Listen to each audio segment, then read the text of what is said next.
Hello and welcome everyone to this week's episode of the Framework Podcast. I'm your host and just barely today, Jamie Hopkins here on Framework Podcast. And today we're joined by David John Kolbe, somebody who I know Jessica Harrington's also going to be joining us, one of our fantastic coaches to help us drive some of the conversation. David, really excited for having you on here today. Great to be here. Thanks for having me, Jamie. And Jessica, I'll thank you for being on here today too. So you look good too, nice and fresh. And unlike me, I've been traveling today and running around, so it's a nice hectic day for me. But that's what makes life fun now, right? That I can travel and end up in a new state and still hop on a podcast with two people all across the world. So this is pretty exciting. David and Jessica, I'll ask both of you. David, we'll start with you. Can both of you give us like kind of the 20 seconds of who you are, what you do? Wow, in only 20 seconds. Yeah, 20 seconds. We'll get into it deeper, but we kick off. I know. So, David Kolbe. I run Kolbe Corp, which helps people understand their instinctive strengths and how they can put those to use. And I'm a dad and a husband and lots of other things too. And Coach Jessica? Yeah, so I'm an executive business coach with Carson Coaching, and I get to help advisors all across the country of all sizes really just find their goals and get to those goals faster than they would have without the help of a coach, and get to meet and talk with great people all the time. Awesome. Thanks, Jessica. David, I hopefully kind of on yours, you still have seen the show before, if not, have heard a little bit of what we're going to do, which is, I like to start off with food, which is the fun question, right? So what's the first thing that comes into your mind when you think about food? Favorite food item, type of cuisine, what might it be? A couple things. I think for me, please don't stick me with just one. So like if you made me, I could pick maybe a favorite thing, but I love variety in food. I think maybe I'll pick stir fry, at least for now. Like it always changes, but that's the favorite at the house with all my kids and my wife and me, and I am the stir fry chef. So I think steak stir fry with some good chili oil to spice it up a little bit. Pick your favorite vegetables, mix and match. But yeah, don't limit me to just one. That's good. And Jessica, do you make stir fry ever too? Are you into that? Yeah, I do. I love making stir fry. It's nice you can kind of pick the seasonal items and throw that together. I try to do seasonal items as much as I can because they're just so much better in season. That's good. And so I'd actually like to hear this. So the next one from both of you a little bit, which is first money memory. So I don't have actually never asked you that before, Jessica. But I guess since David's our guest today, I'm going to keep going to you first, and then we can have Jessica add in. But David, do you have a first money memory that sticks out in your mind? You know, it's not just about money, but I remember the first time I started doing something that made me money. And I was pretty little. I don't remember exactly how old, but probably 11 or something like that, maybe 12. And with some neighborhood friends and sometimes my sister, we figured out, and I think somebody in the neighborhood had done this before us, but there was mistletoe growing on some trees. So at Christmas time, we would climb up in the trees, we would pick the mistletoe, we would go to a street corner, and we would start selling the mistletoe out of little brown paper bags and, just get poster board signs and hold them up. And it was just a little street, but it was at a 4-way stop on the intersection. And we started making some money. I don't know that it was because people really wanted mistletoe, but there were cute little kids.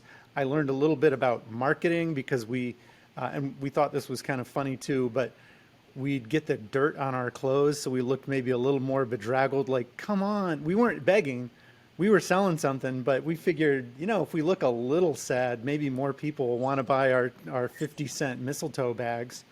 And then we would bring a cooler. We started bringing a cooler because I live in Phoenix, so it would get kind of warm even in December in the middle of the day, no shade. So I think we wanted some water to stay cold, but then we figured, well, we could sell like water and candy and stuff too, in addition to mistletoe. Uh, so we sold that, and we would make like $40 a piece. It was kind of hard work because we'd have to climb up in the tree, and we'd be there most of the day, but it was kind of fun. I'm glad I'm still not selling stuff on the street though, because it's hard work. But yeah, for a little kid, I mean, $40, that's a lot of candy and video games. Yeah, Back you in don't the want day when to. video games meant quarters at the arcade, but Did you have a Right. favorite arcade game? uh, probably this game is not big anymore called Zaxxon. I mean, I played Space Invaders because everybody played Space Invaders and Pac-Man, but I really liked Zaxxon. That was a couple years after I was selling mistletoe, though. Nice.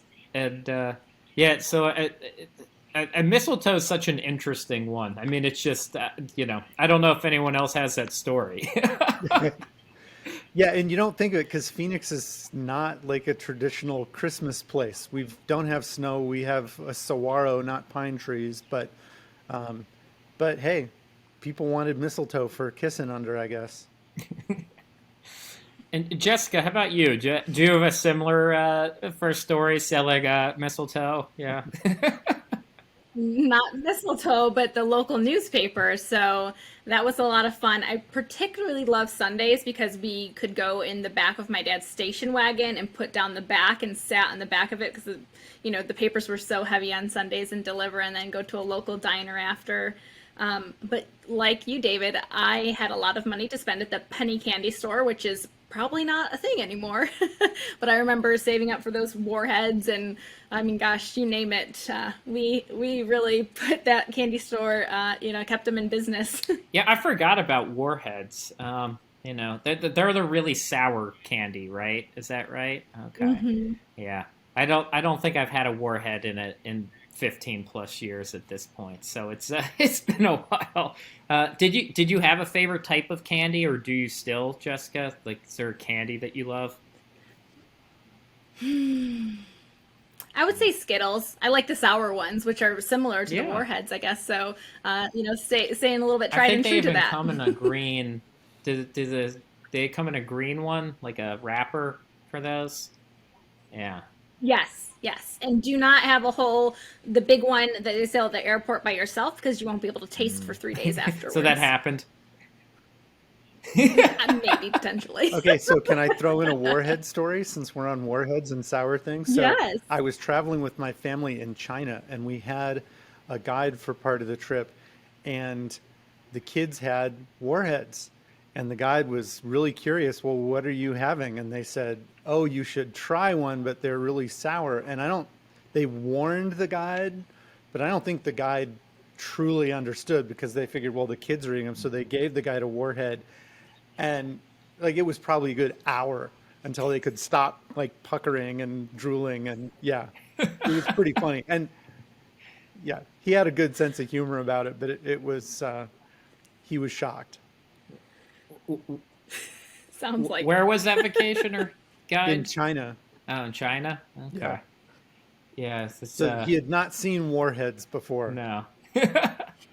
Not that, yeah. That's that wouldn't surprise me if that's a fairly unique to the United States type candy, right? It seems like it's got low health benefits.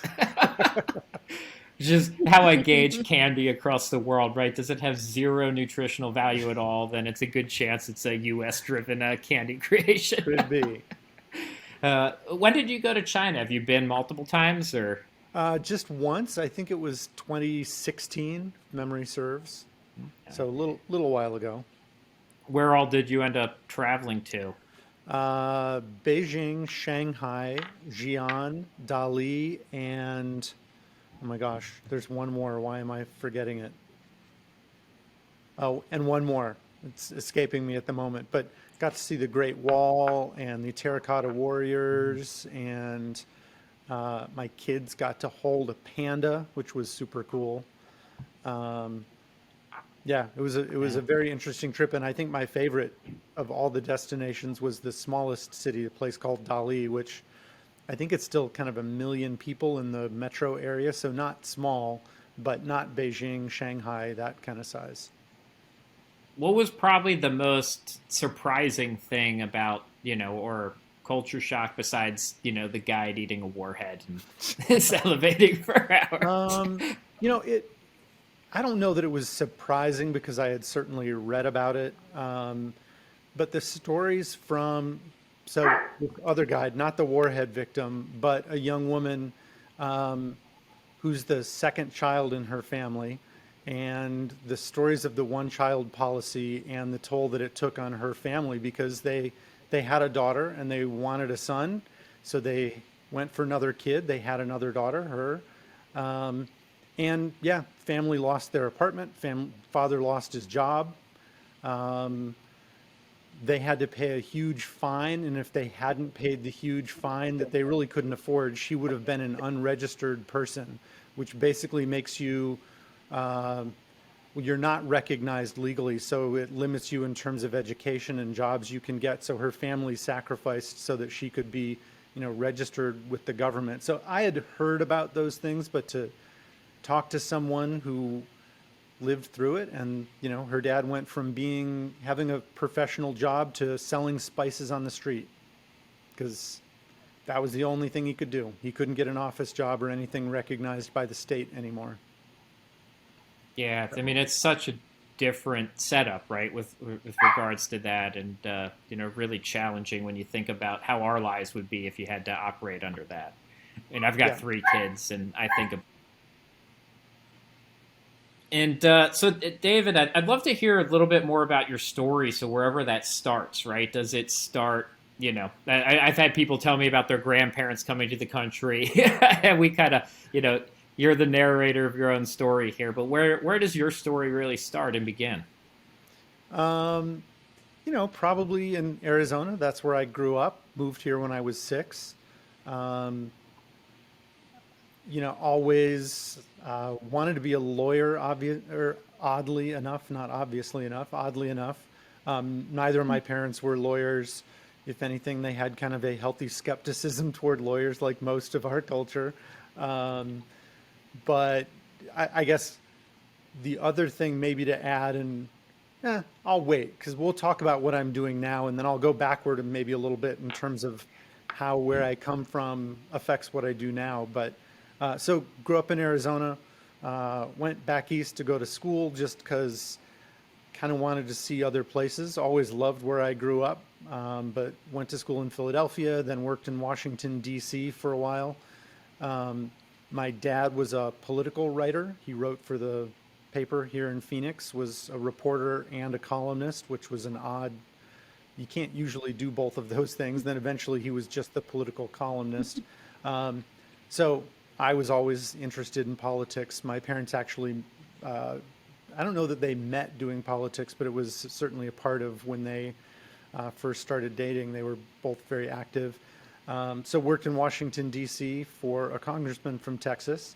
And then wanted to be a lawyer. So after working in D.C. for a little while, went to law school, moved back here to Arizona to do that at Arizona State. And I guess I'll pause there. That kind of brings you up to how I started my real professional life after law school, working in a private law firm.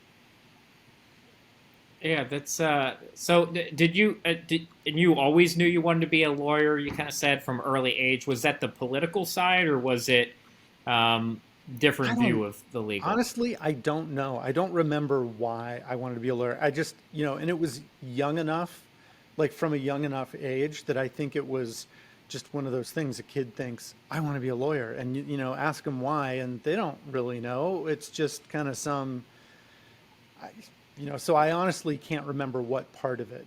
As I got older, I think it was more, that seemed like a really interesting career. You got to think about interesting things. You got to argue, and not in a like argumentative, shout at people kind of argue, but you got to, use your skills to present your case and, win your argument. And that definitely appealed to me. Um, but it was also one reason. So I graduated undergrad and I didn't go straight into law because since I had always wanted to do it since I was a little kid, I kind of thought, you should really figure this out. Like, do you really want to be a lawyer? It's 3 more years of school. It's expensive. Don't do it just because since you were, 10 years old or whatever, 8 years old, you thought it would be cool. Figure it out.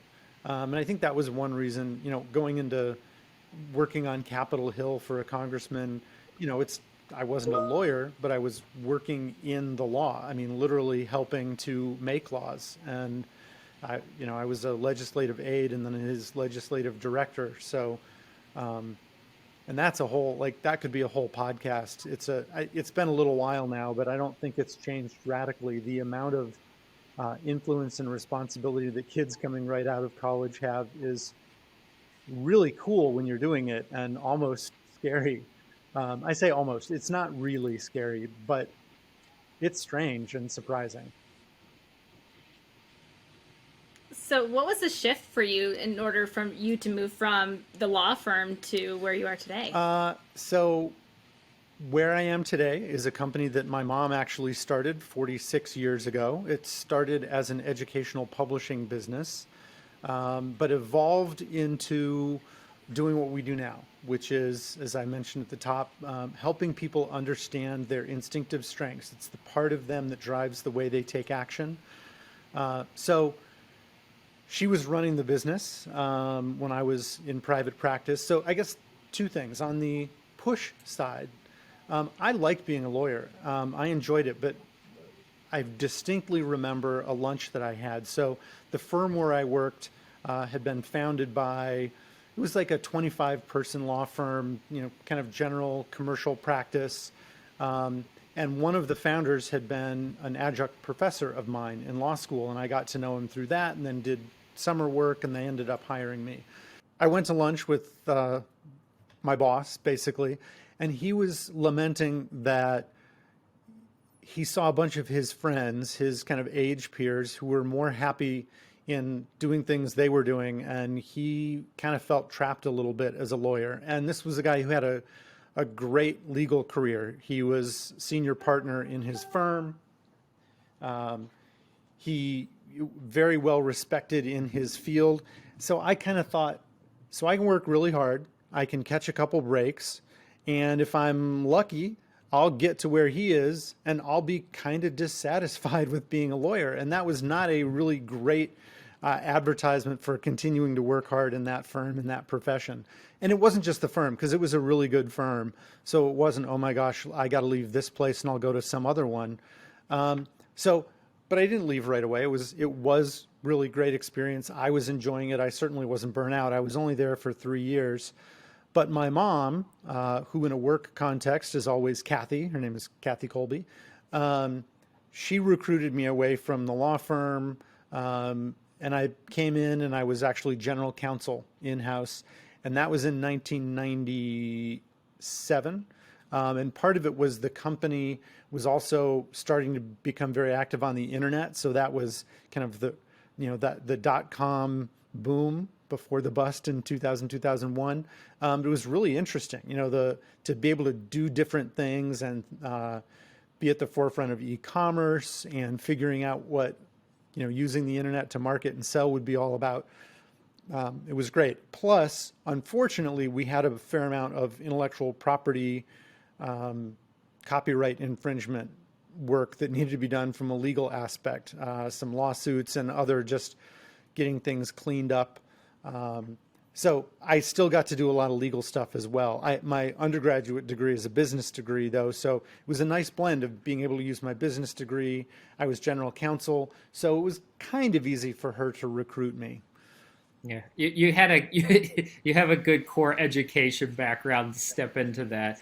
It's funny though, like your story and like how you decided to change fields a little bit isn't too dissimilar from mine. So, right, I'm an attorney by background. I went to Villanova Law, so I'm in Philadelphia, and actually have a business degree, and went into private equity, and then I went and clerked in the appellate division. And when I was leaving, I had a couple offers, right? Like appellate division law firms, back to private equity, and I had an opportunity to go into academia, and I actually had the conversation with my judge, and she goes, well, you could go to the appellate law firm, which is the normal route, right? Like, that's where everyone goes. And she goes, and in 5 years, you're going to either decide that, hey, I really want to be partner, or you want to, basically shoot yourself in the head. And I was like, well, that sounds terrible, right? Like, yeah, risk that of path. wanting that, not so good. Yeah. And that, like, I really didn't know which path I was going to pick until that comment. And I mean, literally, like, I pushed all my offers to 5 o'clock on a Friday. I think I had 6 where I told everyone, hey, I'll let you all know. And that was the comment that changed my mind. And I think I was probably leaning towards just doing the more traditional route at that point, but that was really it. Like, and then, the rest for me, I haven't practiced law since. So I don't really feel bad about that. My wife is named Kathy, so she does practice law. And so we still have that in the family. Yeah, and I liked most of practicing law. I mean, it was especially, well, when you're, as just starting out, you're doing stuff that isn't always the most fascinating, but you learn a lot. And I learned so much going to law school, although I don't encourage people to go to law school unless they want to be a lawyer. I think there are lots of great ways to get an education that don't require going to school. If you want to be a lawyer, obviously you pretty much have to, except in a couple of states. But it has definitely served me well. I mean, number one, the legal skills. Forget about the IP litigation that we had to do. Just running a business, it's nice to know some of the contract law stuff. I can review things that we don't have to ship out all the time. So it's like maybe a tepid endorsement for going to law school and then using it. But mostly I tell people who ask me, look, don't go to law school if your mindset is, oh, it'll just be a useful degree. I don't know if I'll ever practice. It's like, wow, that's 3 years and, $200,000 you're talking about spending. You should want to be a lawyer if you're going to law school. I don't imagine any of your 4 children are going to law school anytime soon, David. Well, my oldest, who's graduating from undergrad this week, is not planning to go to law school. The others, who knows? None of them are talking about it yet. Frankly, they'd all probably be pretty good lawyers. So who knows? I'd probably put my money at least 1 out of 4, even if they don't know it yet. It seems like a fair bet, right?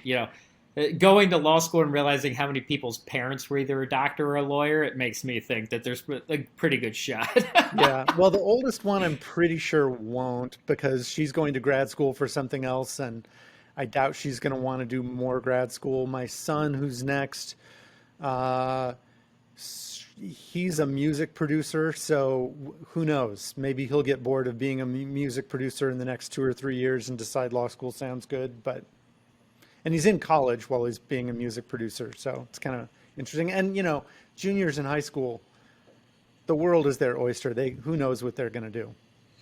Yeah. Well, if it makes you, I mean, my hair is now back, but leaving high school, I had hair that was still longer than this, and playing in a band. And there was still a part of me, right, that believed that, hey, my future could be a famous musician. It didn't pan out that way, and so law school was the backup plan.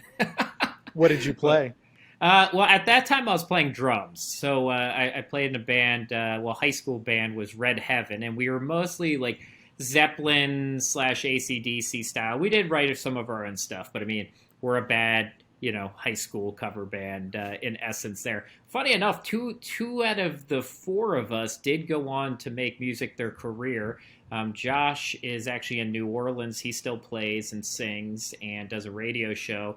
And then another guy went more of the opposite route. He went to Berkeley and actually does music for games. So he works for Bethesda Gaming, and like you hit a dragon with a sword and it makes a noise, and he figures out how to make that noise, which is like a really cool like shift. But he's actually found a career in it, and honestly, that whole company's done really well. and they also owned a lot of Bitcoin because that's how they traded internally. So it's funny, you have all these like initial programmers and people that are all like millionaires there now because they were all into it. Like just as like it was more so from what I remember what David said is like it's more like internal trading. Like so if somebody would do something for you there, they would throw some over to them as like a thank you. And I'm just thinking about like what small action like somebody covered somebody on Friday for like 25 Bitcoin, which is you're just looking back now and Yeah, you paid back when a somebody. Bitcoin wasn't even $1. Yeah, it was all below $1 back then. Yeah, and it's you paid somebody $25 for something that's now like 2.5 million. If you would have just kept that instead of taking off that Friday. So it's perspective, right? Yep. But I'd love to hear. So actually, how did your mom start the company? I mean, I think that's probably an interesting piece, right? Yeah. Like you mentioned she was running it, but I mean, I'd love to hear about that, and then probably Jessica can tell you a little bit about her experience with it, and how she got into it and what you guys do today. I think that would be good. Sure. Yeah. So now's the point where, as I said, I'll go backward, and you kind of joked about people starting with their grandparents. So I'll start with my grandparents. Have either of you ever heard of the Wonderlic or the Wonderlic personnel test? So I see you guys are nodding. For those in the audience who don't know, it's a short form intelligence test that's meant to measure kind of workplace intelligence. And my grandfather was Eldon Wonderlic, so he developed that test. So my mom grew up in a household where psychometric testing was the family business. He actually had other jobs in finance, but that was, he did it. He ran that company out of the house as a sideline until the day my mom, who's the youngest of four, graduated college, and the next day he quit his day job. My mom suspects that her mother basically said, "Oh, hell no, you aren't quitting your day job and doing this weird entrepreneur thing. We've got 4 mouths to feed." And she was born in 1939, and she was the youngest. So literally through the Depression, they had mouths to feed. But so then he went out on his own and he sold his assessment, Wonderlic, and the company's still there. One of my cousins runs it. So my mom grew up with that. And the way she tells the story, so it's about intelligence, how smart people are, what you've learned. So can you do particular kinds of math? What's your vocabulary like? How can you process those things? And she would kind of almost argue with him the way she describes it and say, "Dad, that's good, but we all know smart people who," and by the way, the context for that was companies and governments using it to figure out who would be a good employee to have. And she would say, "Yeah, but we all know smart people who are not good employees. Like, you don't want to work with them. You don't want to hire them. There's something else." And he basically said, "Well, Kathy, then figure it out. Like, this is my thing. I'm happy with my thing. If you think there's something else, figure out the something else." So she went to college, she got married, had a couple kids, was not working when her kids, me and my sister, were growing up. But she's kind of an entrepreneur at heart. So she started, first it was kind of education reform in the school district where we were going to school. Then she started a plant nursery and landscape design business out of the backyard. And then as she was doing the education reform things, she realized, well, there's not a lot of great educational material, especially for kids in gifted education. There were textbooks and things, but if you wanted to teach kids in a non-traditional way, there weren't great materials for that. So she put together a company that kind of collected them from all over the world, and it was a mail order publishing business, selling to primarily teachers, school districts, and then some to parents. And so she started that business, but she still had in the back of the mind this discussion with her dad about, well, there's something else. It's not just intelligence. And as she was running a business and hiring people, but then also working in education, and she had a summer program that she started, you could call it a summer school, but it wasn't like school. It was like a lab school almost. You just kind of did stuff, and kids didn't realize they were learning. They just thought they were doing fun things, but it was meant to be teaching you, but not in a traditional way. And as she was doing that, she's also trying to figure out, what is this other thing that I've always thought about? And eventually she figured out some by observing, some by doing research, in books and, well, what have other people said? It's this thing called conation. So the cognitive part of us is the smarts, the IQ, that Wonderlic test part. And, we know about that, and there are all kinds of tests for it. The affective part of the human mind is the motivations, preferences, desires, lots of affective instruments like Myers-Briggs, predictive index, DISC. And then there's this third part, the conative, which is not the thinking or feeling, but it's the doing. It's the way we take action. And she figured out a way to measure that. And she was the first person to come up with a way to measure that. So her business, she had already started doing consulting for businesses because people kept asking her, wow, you've started this really successful entrepreneurial publishing business, which got recognized as the top small business in the state of Arizona at one point. And, she got recognized for it. So people started hiring her as a consultant, and she started bringing this piece in. Hey, you need to know this part about your employees. And that's how the business evolved into what it is today, where we use the Kolbe A index as the assessment that she developed, and something Jessica uses. So I love that you're here, on the conversation, because you've got a different perspective on the same story. Yeah, absolutely. I can vividly remember sitting across the table from a Kolbe consultant. We had one internally at the broker-dealer that I was working at, and her describing this Kolbe report to me after I'd taken it, and I had never felt so seen in my life. I was like, okay, this is absolutely makes sense, and I wish I would have known this earlier about me. And now, a few years down the road, I was then that person on the other side of the table for a lot of advisors that we support. And it's been such a great journey. And Kathy's curiosity has really helped so many. So it's so exciting to see how you guys have continued to grow and move into all different markets with the Kolbe. All right, I'm gonna be the difficult one now. So I have not gone through a Kolbe, even though Jessica it tries to get me there. And I'm not a big believer in all types of this stuff. So somebody's got to convince me. We've got David here and Jessica. So if you haven't done this, why should you? Right? I mean, that's probably what you're competing against, right? Is not a different test, but the complacency aspect, right? Yeah. Oh, absolutely. So here's one way I'd put it. So as I just described, there are three parts of the human mind, very broadly speaking, and that Kathy, my mom, didn't come up with that. That goes back literally to Plato, and lots of thinkers throughout time have thought about that. So there are three parts of the mind. If you don't understand how you operate in one of those three domains, you're really putting yourself at a disadvantage. And when you take a Kolbe index, it's not like a cognitive test where you can get a bad score. We're not going to tell you, oh, Jamie, you're really deficient in this area or that. We just say, look, this is who you are.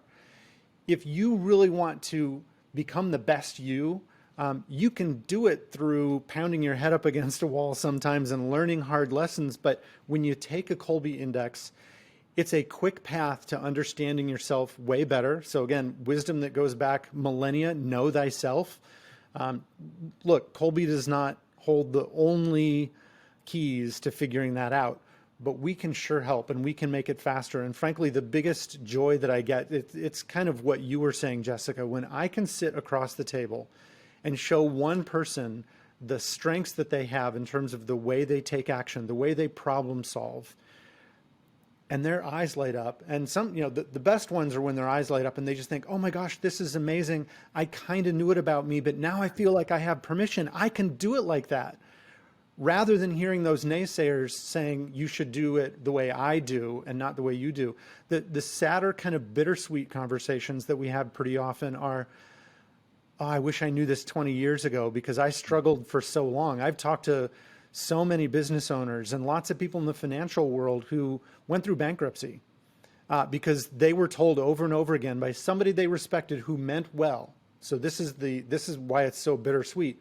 We're talking about good people and people who are generally good influence in people's lives, and they just don't know any better. So a parent who just says, look, this is me. This is the way I did it. It worked for me. You should do it the same. Yeah, but if the kid's not the same from this conative aspect, that's bad advice for the kid, and the parent doesn't know it. So when I get to show that to somebody and they can either forgive themselves for the failures that they had in the past and learn, and sometimes they're still in, or if I'm talking to somebody earlier in their career and it's this aha moment for them and they realize I really can do this. That really is the way I should continue to work. It can be life-changing for them. So I love that part of what I get to do.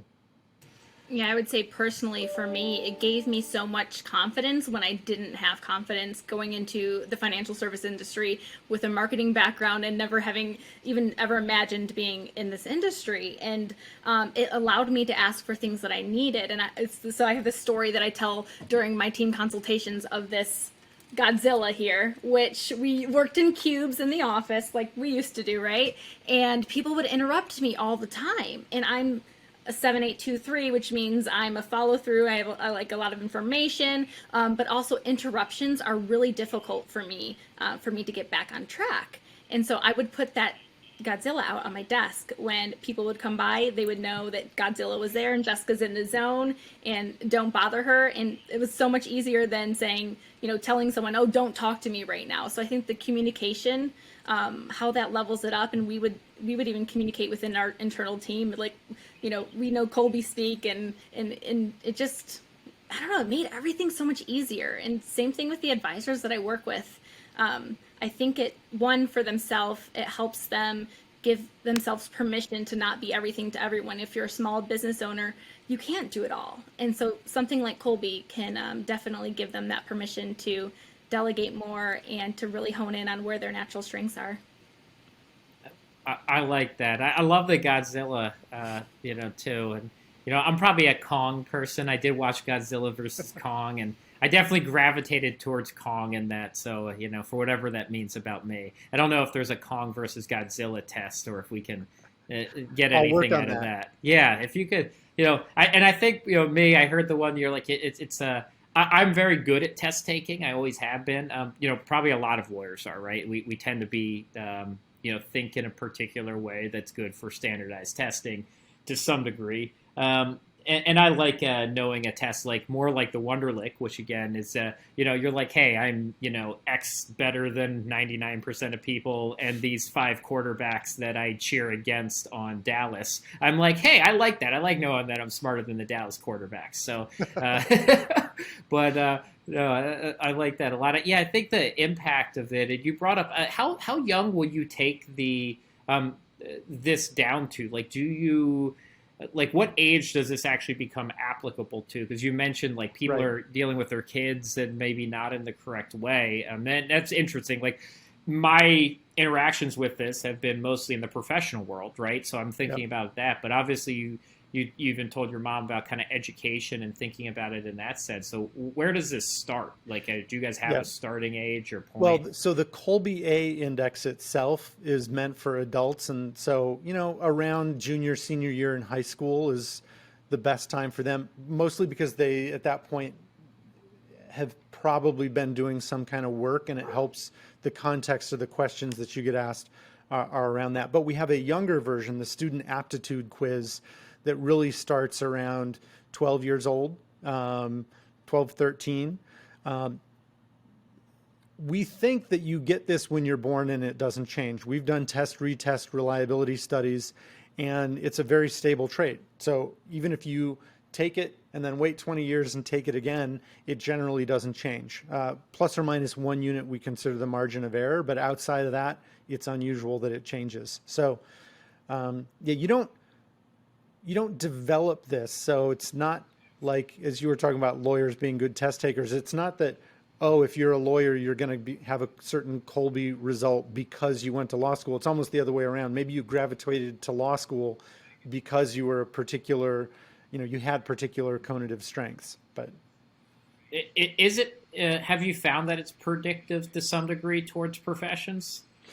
Somewhat. And we caution our clients, because we get all the time, our clients want us to give them, hey, I'm hiring a salesperson. Tell me who I should hire, or a lawyer, or, fill in the blank, a financial advisor. And what we always tell them is, all right, we need to ask you some questions first, because not every financial advisor, lawyer, et cetera, is doing the same job.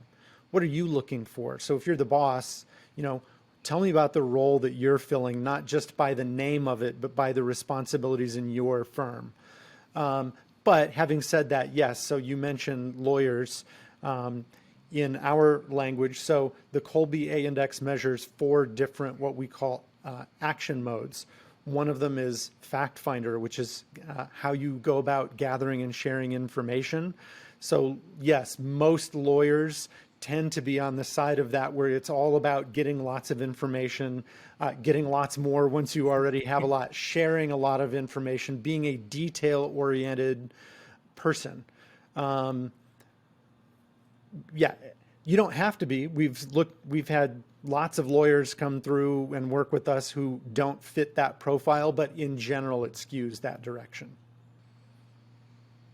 Yeah, I find that interesting. There's actually a story, and I'll mess it up. So if anyone's listening and has heard this story, or if Ron and Terry listen, they can redo it correctly. But I've at least heard it twice, which is so our president of our company, when she interviewed and she went through I don't remember the assessment. It could have been Kolbe, and whatever they came out at the end, the consultant said, "Hey, don't use them because here's her numbers." And she's not going to be the right fit for you. And they kind of called her up and said, "Hey, we're not using you. We're not going to move you forward because here's how you came out on this assessment." And she basically called up our CEO, Ron, said, "Look, I don't care what it says. I wanted to sit down and tell you why I'm the right person." And obviously they ended up hiring her. And, fast forward 8 years, she's our president. So it is, and obviously they went against that number-based thing. But I think that's it's one of those things I probably agree, right? It's probably useful, but also figure out what you want the role to be, right? And I think that's great advice you gave there. I mean, what's the number one reason that somebody would, kind of hire you or bring you in or hire somebody like Jessica? I mean, obviously you've done a bunch of them too, Jessica, for teams and groups. But what's usually the drive behind it? Like, what's that impetus for, hey, we should look at this? Is it because they met somebody else and said, hey, it changed my life, changed my business? Is it introspective? Is it extra? Somebody's coming in and saying it's a good thing to do. I'd love to hear, like, what's the driver? Because if somebody's listening today, like, why would you do it? What's the driver behind it? Yeah. So a couple things. I think from, what's driving our business clients to do it is, yes, they talked to somebody who said, oh my gosh, you've got to do this thing. It helped me personally, or it helped my team. It helped my company. So that's the best way for somebody to get interested and actually want to do it. In terms of what really, though, is driving that person, what they're looking for, I think usually it's probably one of two things. The first is about themselves. It's, yeah, I want to learn this. I'm interested and I'm willing to listen to that message that my friend told me about because I would like to know more about how do I take action. And because everything we say we describe as positive, it's not, again, oh, here's where you're weak and you need to work really hard to get better at that. It's, hey, here's who you are. If it's not matching what you're doing right now, how do you fix that? And we give people tips. We really focus on actionable insight. It's not just a pie in the sky, a theoretical thing. It's, oh, here's who you are, and now let's tie that to something that you care about. I'll make a small pitch, and then Jessica, I'd love to hear your answer to the same question, but I can't help myself. Another thing that drives it, and that I personally really like, is we have something called Takes Two, which looks at personal relationships. So me and my wife, and this is not a matching, it's not a dating site, but if you're in a committed relationship, Takes Two looks at both of your Kolbe results. So it doesn't say, oh, never mind, you guys should get a divorce or break up. It says, hey, this relationship that you're in, let me tell you something about the dynamics. And it's not, so it is positive, but it's also not, it's real, I guess is the best way to put it. So my wife and I are at opposite ends of the spectrum in what we call follow through. So Jessica mentioned her, that she needs to be able to just work and not be interrupted. That 8 number that she described, she's organized and systematic, and she creates system and structure. My wife is very much the same thing. I'm at the opposite end of the spectrum. You give me a 10-step process I'm supposed to follow. I'll get to step 3, and then I'll fast forward and go, oh yeah, I can do that really faster, and I'll just get, and look, the results might be great, but meanwhile, my wife, who expects, all of those steps to be followed, can get really frustrated. And when that's put right in front of you, and basically this report takes two, says her name is Pam. Hey, Pam, that's just David. Like, he's not doing it because he doesn't care about you. He's doing it because that's who he is. But it also says, hey, David, Pam is totally different. So if you care about her, you better understand and respect that difference. And here's some tips for the two of you to figure out how to bridge that. Because there are also times where she would frustrate me. And if I didn't understand, it's just the way she is. So for example, with that systematic and structured, oh my gosh, you're creating another plan for the family. And I can feel boxed in and limited. I have the vocabulary, and Jessica, you talked about that before. Instead of it being a combative, emotional, she doesn't care. No, it's just, oh my gosh, that's why, yeah, I remember why you're operating like that. That's you. And I love that about you. And I get the benefit of that most of the time. Hey, Pam, can you just not impose those plans on me? Because that's not me. And it helps with the discussion. So anyway. Well, David, I know that you have a pretty hard out here for us today, but Jessica, I do want to hear your answer. Then I've got one more question for you, David. So okay, we'll fit all this in here. All right, great. So I would say, given the nature of how I came into Kolbe working in financial services, a lot of it was framed around people wanting to grow their team. So advisors maybe making their first hire and just not knowing where to start. It was a great tool for them to not only help understand themselves, but be able to complement themselves. You want to bring in someone, that is going to be able to fill some of those gaps. And naturally, we are attracted to people, and like people that maybe have similar ways of doing things in the business space. So it was a great way to bring that about. And then also with teams, once a team got to a size where, you're maybe not a natural leader and you need a little bit of help figuring out the team dynamics and all that, Kolbe, I think, is just such a great platform to, like we talked about, have that communication and initiate things in a very understanding way. And that's awesome, Jessica. And I know that our members of our community appreciate your ability to work with them on that. I know it's a huge value add, and not just our community, but across the board, it's obviously huge. I love ending with the legacy piece, which is kind of unique for this one because clearly, David, you and your family have already left a legacy and an impact, right? Like, when you go from Wonderlic to Kolbe, I don't think there's very many Americans that haven't heard of them. So your family has definitely left a positive legacy. But when you think about it from your own perspective, if people look back and say one or two things about you, right? What is it they remember you for specifically? What's that impact that you want to leave? Well, we've talked about my kids a little bit, so at a very personal level. And look, their success and failure is their success and failure, but I hope that I've set them up for success by giving them great perspective, hopefully encouraging them to think more broadly than just about and for themselves, but the world that we live in and how they can really make a positive difference in their larger community. And I guess that's the other, so less personal, that legacy is continuing to drive. Look, through the business, it really is helping people understand, as I was saying before, there are only three parts of the mind. And if you don't understand one of them, that's a huge burden. It makes things more difficult. So if I can help make that easier, that's a great piece of it. And then there are all kinds of, I'm still interested in politics and using things like that to make our community a better place to live. So I'll still do some of that stuff too. Wow, yeah, that's awesome. And I know, respectful of your time here, I know you got to run. Really appreciate, Jessica, you reaching out and getting David on the show here today. David, you spending time with our community. And I think listening to you today too, I was like, man, we've got to get you out at Excel some year too on stage because, when we pack in 1,200 advisors, probably half of them have considered this or used it before. I think they'd love to hear from you on the main stage at some point. So yeah, I'd love to do that.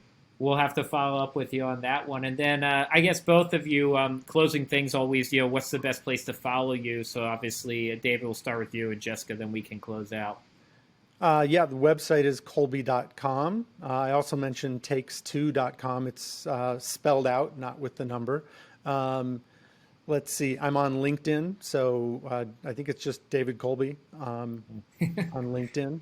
Not a huge social media guy. I can't remember if my Instagram account is public or not, but LinkedIn is definitely the best place, and Kolbe.com. Awesome. And Jessica?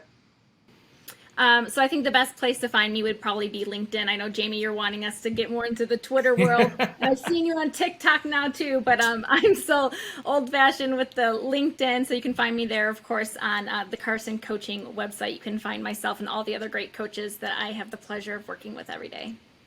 Well, this was a beautiful conversation. I really appreciate it. I like these ones where I don't know as much going into them. When I invite my friends, sometimes we get lost in boring stories, but this one was a learning experience for me too. I loved it. David, thank you so much for your impact, your time, what Kolbe does, and Jessica, thanks for being an amazing part of the team and Carson community. And for all of the listeners, as usual, thanks for listening to this week's episode of the Framework Podcast.